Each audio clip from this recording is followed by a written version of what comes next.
Into the day's headlines. North Korea announces a successful test launch of one of the regime's multiple supersized missile launchers. South Korea, Japan and the US are closely monitoring the situation. Talks on their trade spat. Working level officials from South Korea and Japan meet in Seoul to try and bring an end to the tensions that bubbled over with Tokyo's export curbs.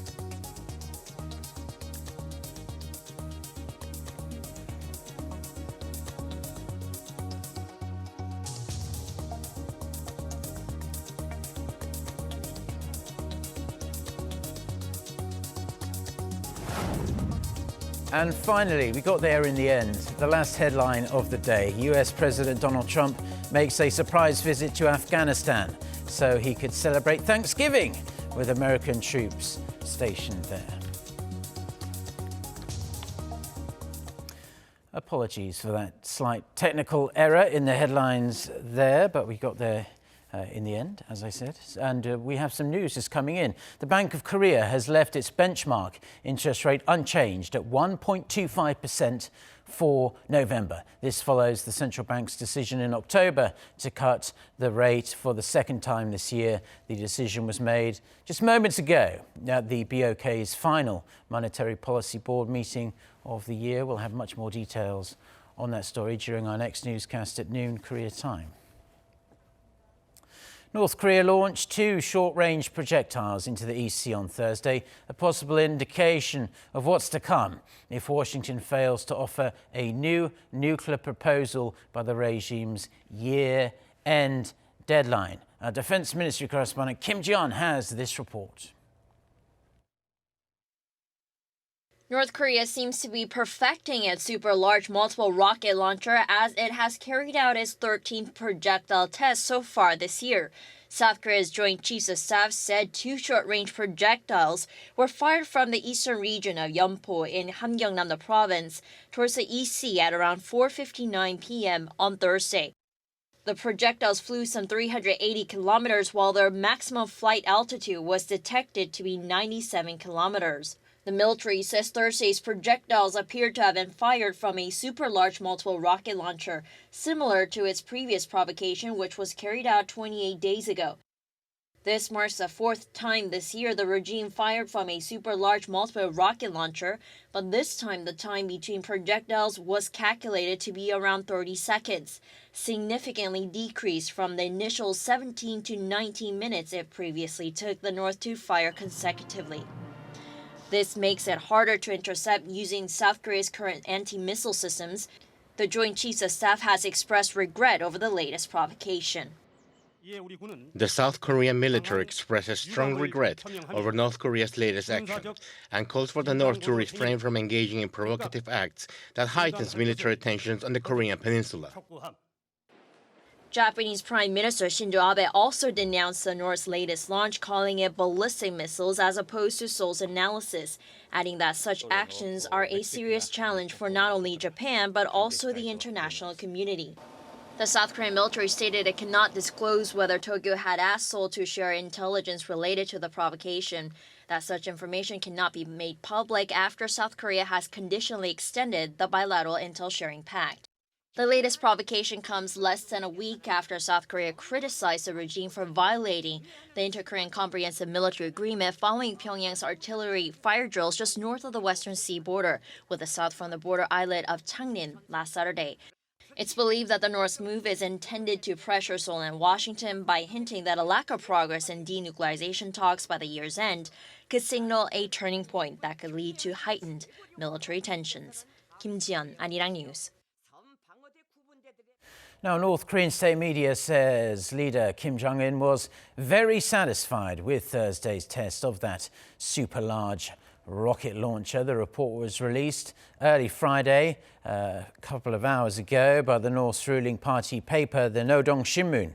It said the test verified the excellence and reliability of the system, and the experiment was the final examination of the launcher's war capability. The paper added Kim oversaw the test firing and showed great satisfaction with the results. Now, North Korea's launch was timed to fall on one of America's biggest holidays of the year, Thanksgiving. US media says the launch is the regime's message to Washington that the clock is ticking on leader Kim Jong-un's year-end deadline for the two sides to resume nuclear talks. Oh Se-young with the details. North Korean leader Kim Jong-un sent a Thanksgiving message to US President Donald Trump through his regime's latest missile launch, upping pressure on Washington to comply to Pyongyang's demands on denuclearization dialogue. That's the common perception among American media outlets as they reported on the North's latest firing of 2 projectiles. Reuters said the launch served as a reminder of the North's year-end deadline for the US to come up with new approaches to restart their stalled denuclearization talks. It also noted the test firing came one day before the second anniversary of the North's ICBM test, a missile that reportedly has long enough range to hit the US mainland. The launch is the latest in a series of provocations from the North this year, after the second summit between Trump and Kim broke down in Hanoi, as did working-level discussions in October to salvage the talks. Pyongyang has raised the stakes in recent weeks, rejecting President Trump's call to return to dialogue and slamming what it calls the US's hostile policy as well as its shortage of incentives to the North. The Washington Post says Thursday's test was an expression of the North's frustration over the Trump administration's refusal to grant it sanctions relief. The Trump administration provided its usual muted response to the launch.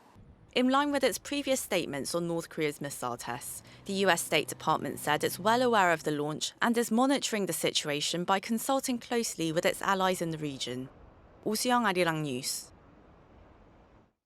Now, senior ruling party lawmakers and top government and Blue House officials have been discussing South Korea's decision to conditionally extend GSOMIA, its military intel sharing pact with Japan. During Friday's meeting, they agreed the decision was appropriate and timely and vowed to work together until Tokyo withdraws its trade curbs against South Korea. They stressed that efforts to develop the nation's competitiveness in manufacturing, industrial materials, parts and equipment should continue, saying similar incidents could happen again. They also pledged to keep holding talks with Japan to resolve the dispute on compensation for Tokyo's wartime forced labor of Koreans.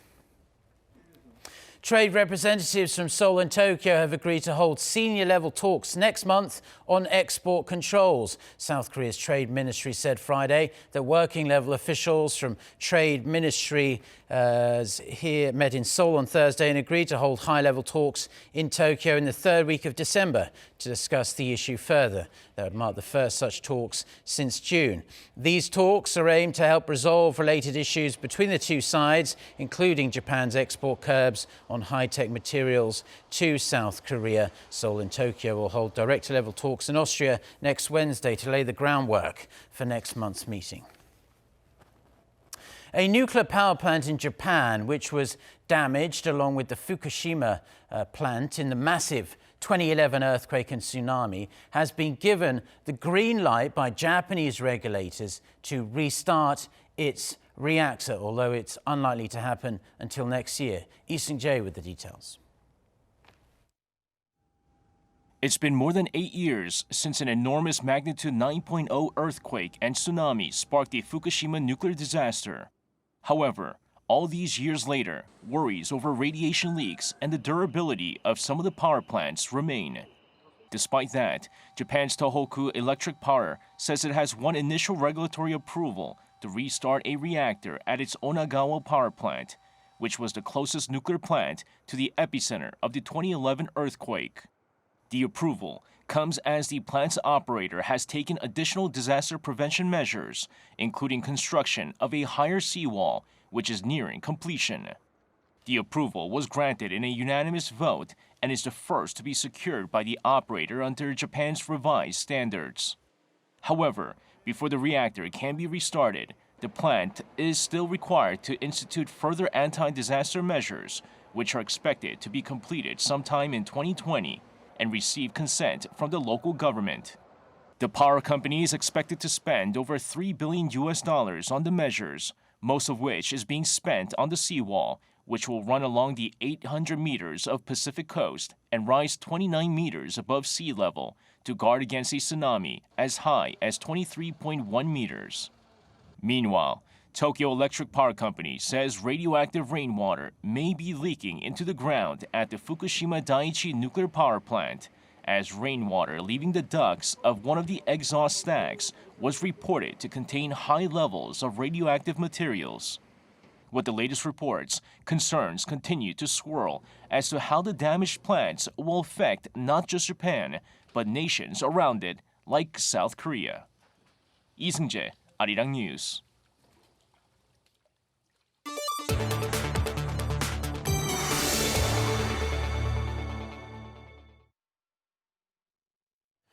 US President Donald Trump has signed legislation aimed at protecting the rights of the Hong Kong people. The move has been welcomed by people in Hong Kong and in other democracies around the world. However, and not that surprisingly, China is rather upset. For more on this and other news from around the world, let's turn to our Kim Dami. So Dami, first, how has the Hong Kong government responded? Mark, the Beijing-backed Hong Kong government was quick to express regret, criticizing Washington for interfering in Hong Kong affairs. A government spokesperson said Thursday that the Hong Kong Human Rights and Democracy Act is a two-sided law that seems to support human rights and democracy, but in fact forcefully controls Hong Kong just like UN sanctions. It also pointed out that Washington's unilateral decision will have a negative impact on economic benefits and the relationship between the U.S. and Hong Kong. Warning that Trump's decision won't help resolve the chaos in Hong Kong, the spokesperson urged the U.S. to take appropriate actions so it can remain a preferred trading partner of Hong Kong. In addition, China also warned it can deploy military personnel stationed in Hong Kong to calm the chaos if it so chooses. On the other hand, Thursday was a day of celebration for people in Hong Kong. Hundreds of thousands of protesters took to the streets in Central District, this time to celebrate and thank the U.S. president. Calling the new law Trump's Thanksgiving present, protesters waved American flags and revealed their plan to hold another big rally on December 8th. Despite strong objections from Beijing, President Trump signed the Hong Kong Human Rights and Democracy Act on Wednesday, which ensures the civil rights of Hong Kong people and could threaten attempts to end the U.S.-China trade war. U.S. President Donald Trump has made a surprise Thanksgiving visit to American forces stationed in Afghanistan, voicing hope for a ceasefire. The Taliban wants to make a deal. We'll see if they want to make a deal. It's got to be a real deal, but we'll see. Addressing the troops on Thursday, President Trump added that senior U.S. officials have been holding talks with the group since last weekend. Hinting at the possibility of resuming formal peace talks soon, Trump also reaffirmed that U.S. troop numbers in Afghanistan will be reduced to around 8,600. President Trump's visit was his first to Afghanistan since becoming president and came a week after a prisoner swap between Washington and Kabul.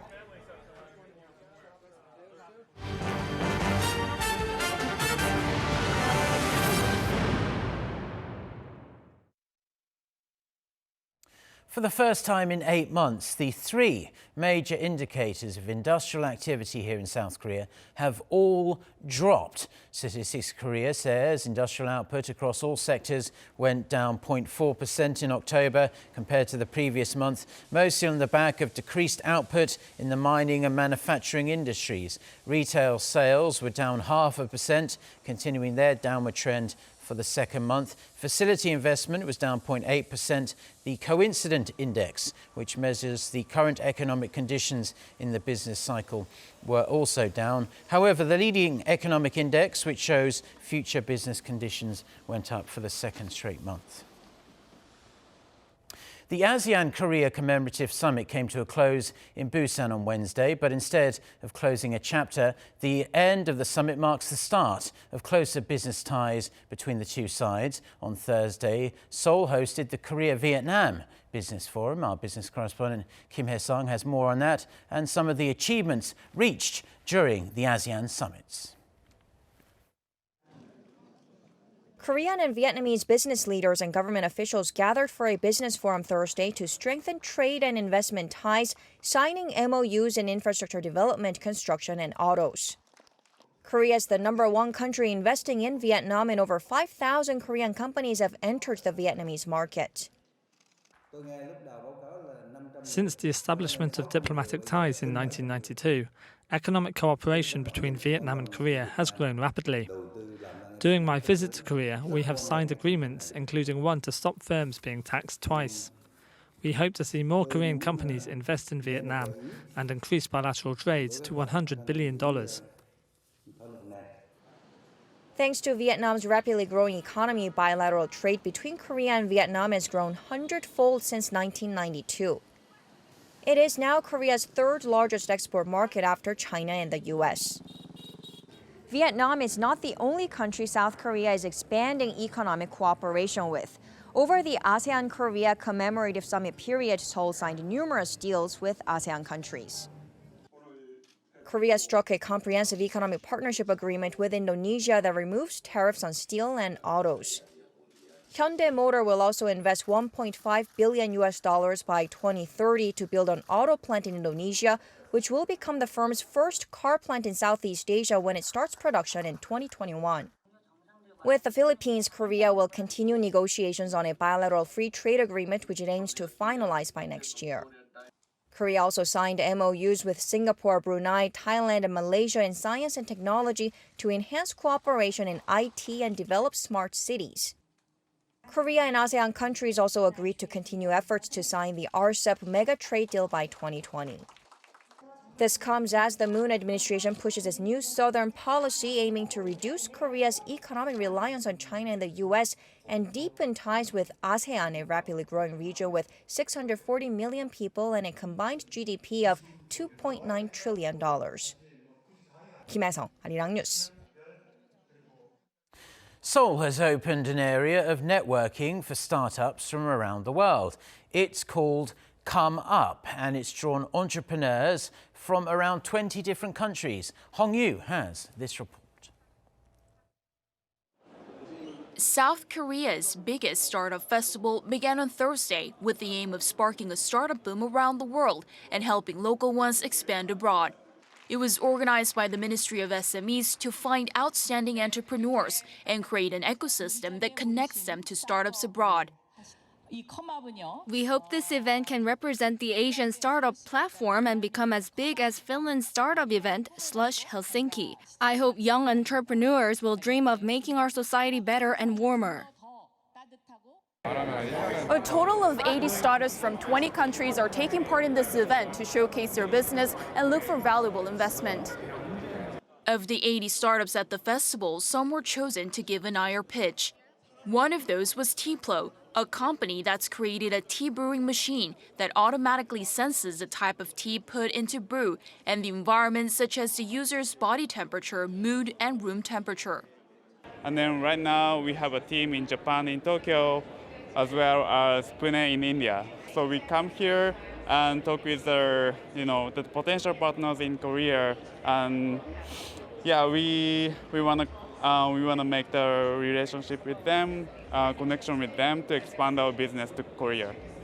Also chosen for an IR pitch was Nearthlab, which has created an autonomous AI-powered drone that uses smart analytics to detect defects at industrial facilities. We serve 50% of Korea's wind power market, and with this technology, we're expanding our business to Japan and the U.S. Through this event, we hope to find new markets and customers that share our values. Divided into 8 sectors such as food tech, fintech, mobility, and entertainment, the festival will feature talks by some successful CEOs, such as the heads of Junction, a Finnish startup, and PRE from France. The festival ends on Friday. Hong Yu, Arirang News. The South Korean government says it will cut the operation of coal-fired power plants this winter in a bid to tackle the increasingly serious issue of fine dust pollution. This is the first time such measures are being taken during the cold season when demand for energy is high as people want to heat their homes amid the cold winter temperatures. Kim Jae-hee reports. Between 8 and 15 coal power plants in South Korea will be shut down from this Sunday to the end of February next year. That's around a quarter of the 58 coal power plants currently operating across the nation. The Ministry of Trade, Industry and Energy said the measures are part of efforts to reduce the levels of fine dust. Although the government has previously reduced the number of power plants operating during the spring, this is the first time such measures are being taken in the winter. The power plants being shut down are mainly located in Chungcheongdo provinces near the west coast, where fine dust pollution is more severe. The ministry also plans to keep the rest of the coal-fired power plants' output at around 80% of its total capacity during the 3-month period. With these measures, the ministry expects the level of fine dust emissions to be reduced by 44%, which would be a drop of 2,300 tons of emissions compared to last winter. The ministry also dismissed concerns about reduced power supply, saying that this year's energy supply during winter is forecast to be the largest amount on record. So despite the scale down in operations, the ministry says the energy supplies will not be affected, as there is about 9 million kilowatts of reserve supplies. Kim Jae-hee, Arirang News. Switching gears now, South Korean jazz vocalist Na Yun-sun has been bestowed the honor of the Officer of the Order of Arts and Letters in France in recognition of her significant contribution to the arts. The officer honor is France's second highest grade and is only given to about 60 people a year. Na becomes the first South Korean to receive the honor. The recognition comes 10 years after she received France's Knight of the Order of Arts and Letters recognition, which is given to about 200 people annually.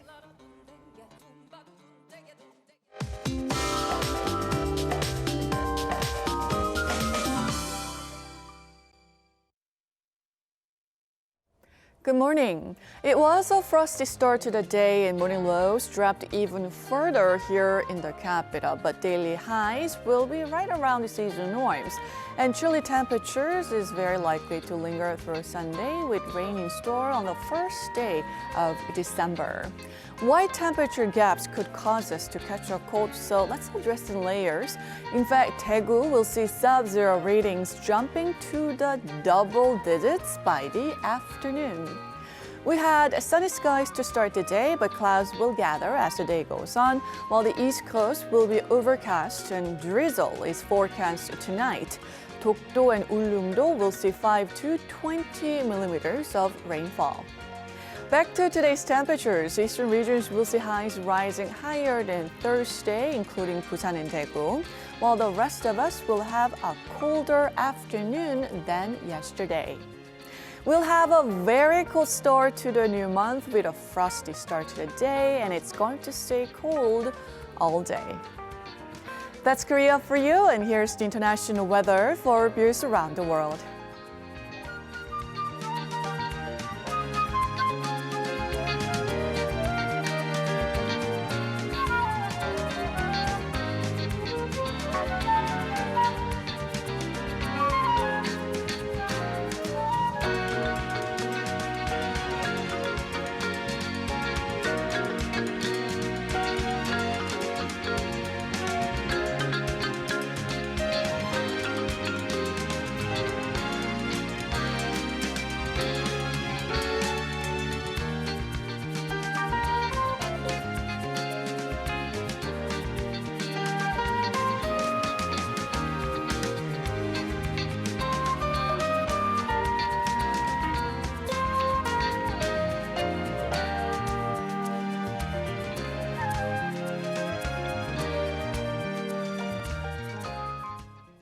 Well, that's all the news and weather we have for now on this Friday morning here in Seoul. Stay tuned to Arirang TV.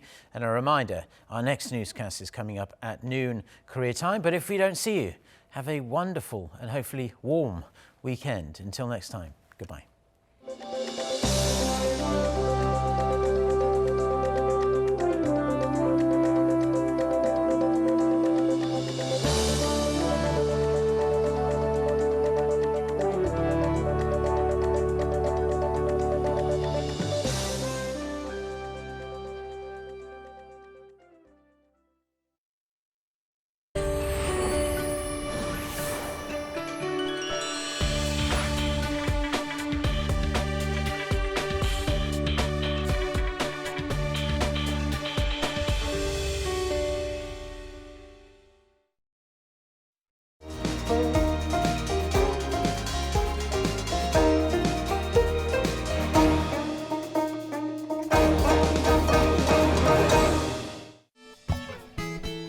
Pamsom Islet is a small island next to Yeouido, the largest island on Hangang River. It is called Pamsom Islet because it looks like a chestnut when seen from Waosan Mountain.